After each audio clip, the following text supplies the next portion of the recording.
Salut les poulets, ici Jérémy, nous sommes le samedi 11 avril et je vais faire un point avec vous sur la situation globale en Turquie par rapport au fameux coronavirus.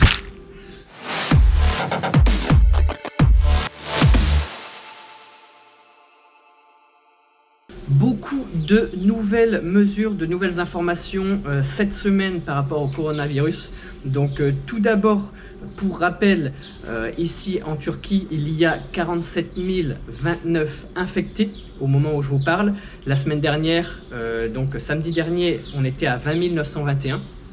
Donc on a plus que doublé en une semaine malheureusement. Au niveau des décès, on a plus que doublé également. On était à 425 et maintenant on est à 1006. Donc on a passé la barre des 1000 morts ici en Turquie liés au coronavirus. C'est le docteur Fahrettin Koca, le ministre de la Santé turc, qui a annoncé ça hier. Donc on avait dépassé cette fameuse barre des 1000 décès. Et au niveau des personnes guéries, on était à 484 la semaine dernière et là on en est à 2423, donc ça c'est vraiment top, on a fait un x5, donc c'est le côté positif on va dire de ces chiffres. Ensuite au niveau du classement mondial, la Turquie se trouve au 9e rang derrière donc les États-Unis, l'Espagne, l'Italie, la France, l'Allemagne, la Chine, le Royaume-Uni, l'Iran, et c'est la Belgique qui clôture ce top 10. Avant de rentrer dans le vif du sujet avec vraiment les mesures prises ici en Turquie, je voulais également parler des informations internationales parce que la Turquie aide énormément de pays. Elle a aidé l'Espagne et l'Italie quand c'était vraiment le début et que l'Italie était au fond du trou.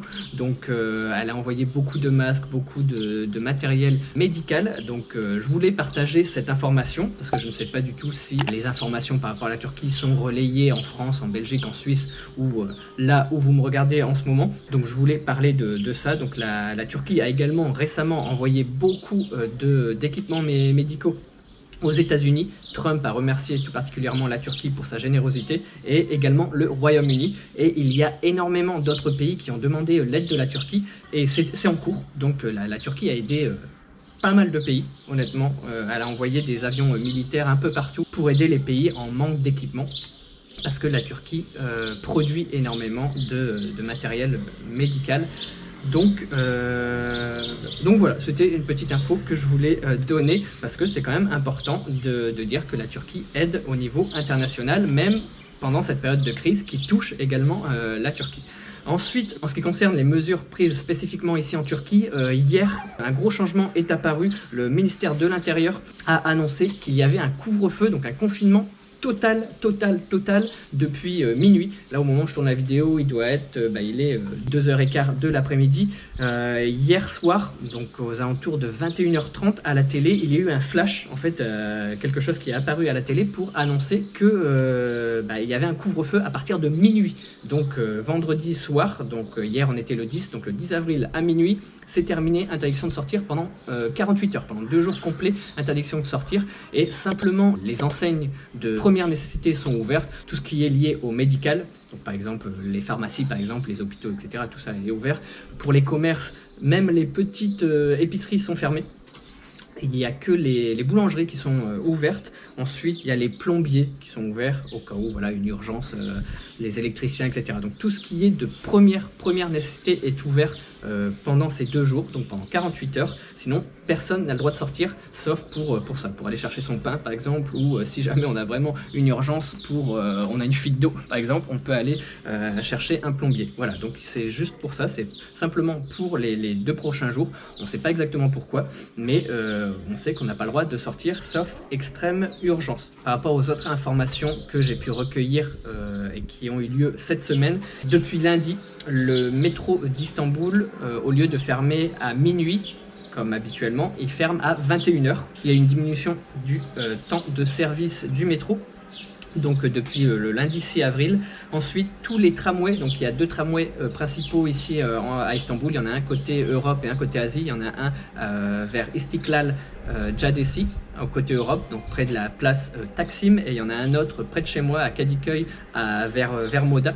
Et donc ces deux tramways ne fonctionnent plus, voilà, ils sont stoppés jusqu'à nouvel ordre. Et tout ce qui est funiculaire, notamment du côté Europe, également sont stoppés. La raison évoquée, c'était principalement parce que il y avait beaucoup moins d'affluence, parce que les gens restaient chez eux, donc ça servait à rien de toujours mettre en service des moyens de transport qui n'étaient plus utilisés.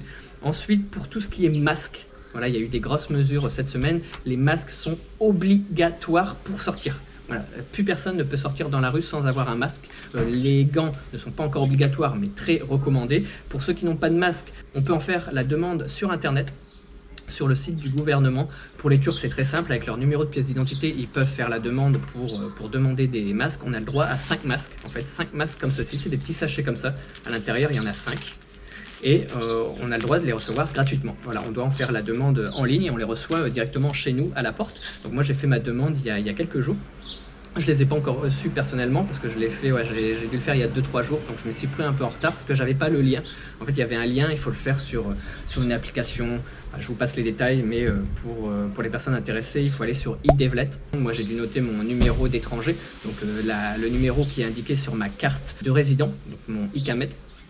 Et avec ce numéro-là, nom, prénom, adresse mail, et puis bien sûr l'adresse postale, et puis normalement je devrais le recevoir. Je suis encore en attente, moi j'en avais encore en réserve, et donc maintenant je suis obligé de sortir avec ça. Et pour ceux qui en ont pas, il y en a quand même quelques-uns qui sont distribués, notamment comme je l'avais dit la semaine dernière, dans les grands endroits, les lieux où il y a une grosse station de métro, ou une station de bateau, ou une station de bus, etc. On peut quand même en trouver, il y a des personnes qui les distribuent gratuitement dans la rue, mais maintenant, je sais pas à partir de quand exactement les gens vont commencer à les recevoir, mais après réception des masques, on sera obligé, tout le monde sera obligé d'en porter. Et toujours concernant les masques, le premier jour, donc la mesure de port obligatoire du masque dans tout ce qui est lieu public et transport en commun, ça a été lancé je pense samedi dernier ou vendredi dernier, voilà, on va dire le week-end dernier, et le dimanche, rien qu'à Istanbul, suite à cette mesure, il y a eu plus de 100 000 masques qui ont été distribués partout gratuitement, bien sûr, dans les rues d'Istanbul. Donc comme quoi la Turquie a encore pas mal de ressources et peut se permettre, voilà, d'aider les gens dans le besoin, notamment la France, que j'entends vraiment qu'il y a beaucoup de pénuries, beaucoup de manque de gel hydroalcoolique ou de masques, ou voilà, toutes les choses de première nécessité. Donc on peut voir dans ces moments-là que la Turquie a une grosse puissance de production parce qu'elle en distribue partout dans le monde et elle en a encore suffisamment, heureusement j'ai envie de dire, pour sa propre population. Ensuite, à Istanbul, donc il y a eu pas mal de partenariats qui ont été mis en place avec la mairie, les hôpitaux et les hôtels. En fait, la mairie a demandé à pas mal d'hôtels situés près des hôpitaux et des grands complexes médicaux d'Istanbul pour faire un partenariat pour héberger le personnel soignant, en fait. Parce qu'il faut savoir que le personnel soignant, c'est ceux qui sont en première ligne, voilà, qui sont susceptibles d'avoir le virus plus rapidement que tout le monde. Et il y en a beaucoup de ces personnels soignants qui ne voulaient pas retourner chez eux pour éviter de contaminer leur famille. Donc il y a des partenariats qui ont été mis en place avec des hôtels. Donc les hôtels mettent à disposition des chambres gratuitement, voilà, tout est vu avec la mairie, et comme ça les docteurs, les infirmières, les aides-soignantes ne sont plus obligées de retourner chez elles. C'est un choix, elles décident si elles ne veulent pas retourner chez elles pour ne pas contaminer éventuellement leurs enfants, leur famille, leurs proches. Elles peuvent avoir des chambres d'hôtel gratuites, donc c'est vraiment une bonne chose. Et après, je pense avoir fait le tour. Donc pour rappel, pas de rassemblement. Les rassemblements sont interdits. Là, il y a le couvre-feu donc pendant 48 heures jusqu'à dimanche 12 avril à minuit. Il y a eu plus de 100 000 masques qui ont été distribués. Chaque individu, chaque résident en Turquie a le droit à 5 masques gratuits par semaine qu'il peut recevoir par la poste. Et également, il y a des caméras thermiques qui ont été installées dans des grosses stations de métro et Marmaray, notamment à Yenikapı. C'est vraiment la jonction de plein de lignes. Il y a le Marmaray, donc le Marmaray c'est le métro qui passe sous le Bosphore, c'est un gros métro qui passe sous l'eau. Je pense qu'il y a 3 stations pour le moment, 3 grosses stations à Istanbul qui ont été équipées de caméras thermiques. Comme ça, s'ils peuvent détecter une personne qui a une température corporelle au-delà de la moyenne, elle peut être convoquée pour faire un test et puis être éventuellement mis en quarantaine ou être soigné si besoin. Voilà pour toutes les informations, je pense que c'est déjà pas mal. Beaucoup de changements en une semaine ici en Turquie. J'espère que cette vidéo vous aura appris pas mal de choses sur la situation actuelle par rapport au coronavirus et les mesures prises ici en Turquie pour endiguer la propagation du virus. N'hésitez pas à mettre le pouce bleu en l'air si vous avez aimé cette vidéo, à vous abonner si ce n'est pas déjà fait, à me suivre sur Instagram également. J'ai une chaîne YouTube, mais j'ai également un compte Instagram où je publie régulièrement des stories, des photos, des vidéos de mon quotidien ici à Istanbul, et notamment pendant le coronavirus, je mets quelques infos, je partage un petit peu depuis mon balcon ou depuis l'intérieur de chez moi, bien sûr, parce que le confinement oblige, il faut éviter de sortir. Donc FDCAL, comme on dit en Turquie, donc ça veut dire rester chez vous. Ce que je vous recommande fortement, n'importe où que ce soit, n'importe quel pays, je ne sais pas où vous me regardez, mais restez chez vous, lavez-vous bien les mains, prenez bien soin de vous, de vos proches, et respectez notamment les mesures imposées dans votre pays pour essayer d'endiguer ce virus. Parce que j'ai commencé une première vidéo, je pense, il y a un mois, et je ne m'attendais pas à ce que la série soit renouvelée. Là, je pense que c'est la 5e vidéo, donc j'en publie une par semaine, donc une vidéo hebdomadaire pour parler du coronavirus et des nouvelles mesures. Et là, honnêtement, j'ai envie d'arrêter, donc j'espère que ce sera ma dernière. Voilà, je suis un petit peu pessimiste, je pense pas, mais j'espère que je ne devrais pas en refaire encore 5 de plus. Ça voudra dire que le virus est encore d'actualité dans 5 semaines. Donc voilà, on croise les doigts, on touche du bois, comme on dit ici en Turquie. Je vous souhaite tout le meilleur, prenez soin de vous, et je vous dis à bientôt pour la prochaine vidéo. Tchuss les poulets!